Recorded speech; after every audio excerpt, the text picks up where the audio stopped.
Broadcasting live from the Business RadioX studios in Atlanta, Georgia, it's time for Atlanta Business Radio. Brought to you by OnPay. Built in Atlanta, OnPay is the top-rated payroll and HR software anywhere. Get 1 month free at onpay.com. Now, here's your host. Lee Cantor here, another episode of Atlanta Business Radio, but this is a very special one. It's the GSU E&I special interviews where we're interviewing folks that are coming out of that program and involved in the Main Street Fund.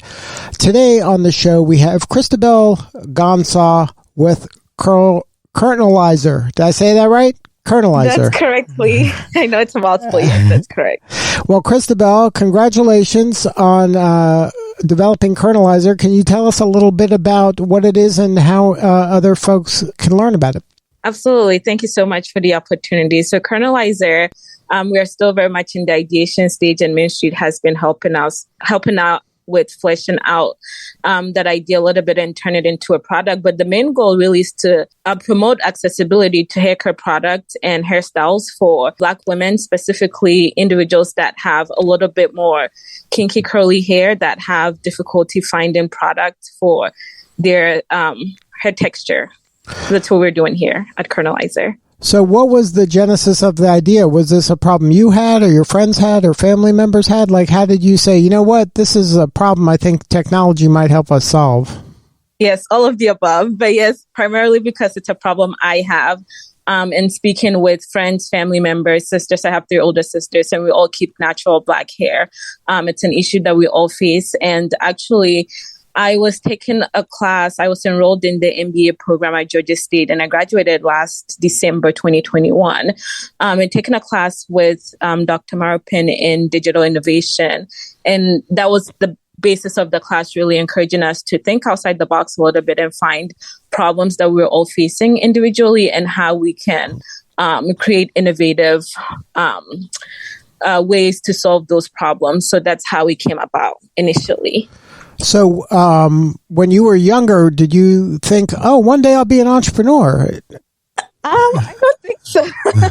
I don't think I ever had that idea. I actually didn't know what was involved. I mean, I'd heard about it, seen individuals, so met people that work full-time as entrepreneurs, but that has never been my goal. It just sort of fell into my life. I guess that's not really a good way to put it, but I didn't think I was going to be an entrepreneur growing up, but here we are. And I mean, part of it is you're involved with Georgia State, right? You graduated Georgia State in multiple degrees, right? And one of the things GSU does a great job with is to at least explore entrepreneurism in almost all, if not all, of their majors, right? Like there's a little bit of entrepreneurship you can glean in wherever you are in that university, and maybe that contributed a bit. Oh, absolutely. I would say the digital innovation class that I took contributed a lot because we did have entrepreneurs, individuals that have started their own businesses and had ideas while they were enrolled, come and speak to us in the class. And so even there was an idea that I'd been sort of thinking about a little bit, it was through that class that I realized that maybe I can turn this into something that everybody else can find useful and not just me. So I would definitely say being a student multiple times at Georgia State and having the opportunity to network and speak with other entrepreneurs, like definitely played into me wanting to turn this idea into a product. Now, are you a technologist? Like, how are you kind of handling the technology part of this? Because it's one thing to go, well, my hair is really curly, and that'd be great if there was an app that would just kind of tell me what to buy. Right. But like, how do you make the technology you do that? No technology background. Unfortunately, my background is very much in public administration and the social sciences. So not a field that I'm very familiar with technology. But actually through the Main Street Fund, I've been able to connect with other individuals that have the background that I can find their services. I haven't committed to anyone just yet. I think it's a very important decision that I have to take my time and make. But I've been through the program, met different people that I've spoken with, and still like vetting and seeing who I would eventually have on my team. Now, that is a big decision, and you want to hopefully get it right or close to right. Is there any advice for other non-tech founders out there that are doing what you're doing? Of like, what are kind of some of the red flags? You're meeting somebody, you're like, oh, this is not going to be a fit, or hey, this person has potential. Is there anything you've learned thus far on how to kind of hone in on the appropriate technology partner?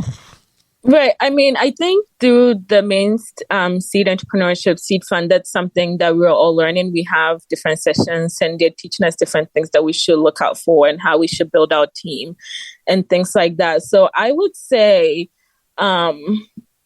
just talk to as many people as you possibly can, and don't make the decision like right away. Because for me personally, I'm looking for someone that works in the field and knows what they're doing, but I also want to make sure that it's a right fit and it's someone that equally cares about what I'm doing. So I would rather have someone that cares about what I'm doing and have the background also than just someone that has the background. So yeah, that I think wanting that both in one person has made the process a little longer. But at the same time, like I said, I think it's a very important decision. And so I want to take my time and make that decision. But yeah, I think my advice would be just talk to as many people as possible and vet out people based on what you're looking for. Now, what has been kind of the most rewarding part of the process this far? Oh, I would definitely say the customer discovery process. So we've had 3 different sessions based on customer discovery alone. And my one big aha moment or my takeaway has been sort of like we all came into the program having an idea based on problems that we individually faced and we wanted to find a solution for. But again, we want to get it to a point where it's not just beneficial to us, it's beneficial to other people. So we have to make sure we're taking feedback from the ideal customer, right, into consideration as well. And so talking to people outside of family, friends, and, people in my inner circle who will obviously give me positive feedback, and actually seeking out who I think my ideal customer base is and getting their feedback and what they would like to see. And if this is even a problem for them that they want to solve, that has helped me really validate my idea and take a different approach than what I had in mind initially when I came into the program. So I think that has been extremely beneficial. Has there been any kind of big hurdle thus far, or has it been kind of smooth sailing? It's been challenging. I'm not going to lie. I think if I were doing this full time, it wouldn't have been as challenging as it's been. But I also work full time and working on this idea full time with the Main Street Fund. So it has been challenging, like planning everything and making sure I'm on top of everything and meeting the deadlines. Because after every session, we have homework or assignments that we have to do and check in with our mentor and things like that. So you have to make sure you're keeping on, otherwise you're going to fall behind and not, meet the expectations at the end of the program. So that has been very challenging. And also just getting out of my comfort zone and talking to people, and hearing some feedback that is not very positive, but is feedback nonetheless that will help flesh out the idea a little bit. So it's been emotionally tasking, it's been physically tasking, it's been challenging overall, but still very fulfilling. Now, do you have anybody else on the team, or is it just you? I do have my brother helping out in terms of the operation side of things and making sure we're keeping on deadline. And when we're doing the customer discovery, he's there to take the notes for me. So it's not just me going, having to talk to people and memorize or like take notes at the same time, because I think that can be confusing sometimes if it's just one person. So shout out to my brother. Yeah, everybody's got to help a little, right? A little bit, yes. Now, being part of the Main Street Entrepreneurial Seed Fund, that's a big achievement just unto itself. That process you mentioned, you've been gaining a lot of insight from going through it. Probably without that fund, you might not have taken these steps, right? Actually, to be honest with you, when I applied initially, because one of the cohort members that I applied, not saying that the funding is not nice, but when I applied initially, I didn't realize there was a funding aspect to it, because I think the opportunity to actually meet people that work in the field and can give you very specific feedback and guide you a little bit also in terms of like turning your idea, or even people that have the product, making it a little bit better and going to the next stage in itself is very valuable. But absolutely, the funding has been also helpful in terms of me bringing on people to my team, because even the fact that like we're very small, like nobody's still going to work for free.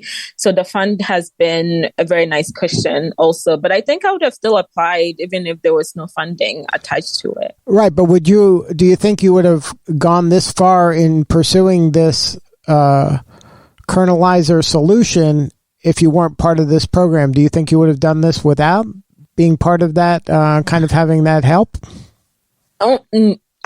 I don't know I would have gotten this far without the help. I think it's pushed me, it's just been a couple of months, but I've made a huge progress since when I started the program. Because literally when I started the program, I didn't have any product. I was literally just an idea that I presented to the team. And thankfully, they thought it was a good idea and they were willing to support. But I don't think I would have gotten as far as I have gotten if I didn't have that support. So it's definitely been very beneficial to my success. Yes. Yeah, I think that the Main Street and other kind of initiatives like this really, because they put you on a path to success. Like there's things to do. You have homework. Absolutely. Like you have to do things. Homework. Yes. So it forces you to mentors. Right. Yes. It forces you to do this when you work. Yes. Because otherwise it'd be like, hey, I have this idea. And then you would like maybe get to it, maybe on a vacation, you'd bring it up again, but it could take years, for it to come to life. And this is like, well, now you're on a clock. You got deadlines. You got things have to happen now. Absolutely. Like we have a schedule and every couple of weeks there's a class, and after the class there's an assignment. You're checking in with your mentor in between. You have to keep up. Right. And then, but it's paying off though. You're making, you can see real progress. Yes. I know. I am amazed. Like I didn't think I had it in me, but yeah, very amazed at my progress so far. Well, it's a big achievement. You should be super proud of yourself. This is, this is a big deal. Thank you so much. It is a big deal. I'm now getting to realize it, but when I started in the process, it was a little bit overwhelming, but now looking back and seeing how far I've come and the progress that I've made, it's just amazing. So yes, I'm very proud of myself. So what do you need more of? How can we help? Oh, yeah. So I am still doing customer feedback. I don't think I'll ever stop even when my product is fully on the market. I'm always going to want to hear people's feedback and how things are working, how we can make things better for folks. So anybody that's interested, please email us at hello@curlnalyzer.com. Please email us at hello@curlnalyzer.com. We're still looking to build our team. We're looking for our tech person. We're looking for individuals that really care about this product that we're building to help us in the customer discovery page. So anybody that's interested at all, please email us at hello@curlnalyzer.com. So it's curlnalyzer.com is the... Yes. All right, let me...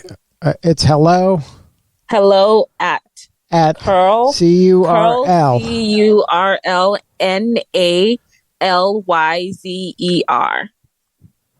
All right. .com.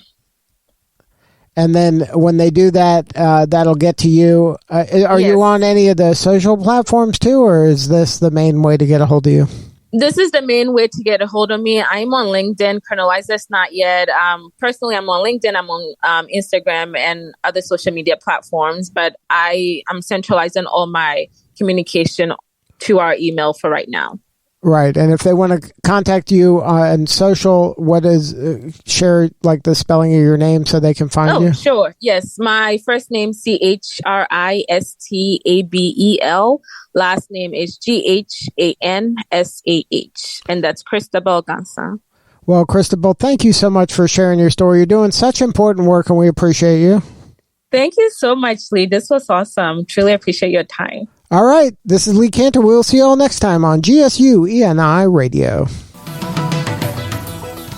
Today's episode of Atlanta Business Radio is brought to you by OnPay. Built in Atlanta, OnPay is the top-rated payroll and HR software anywhere.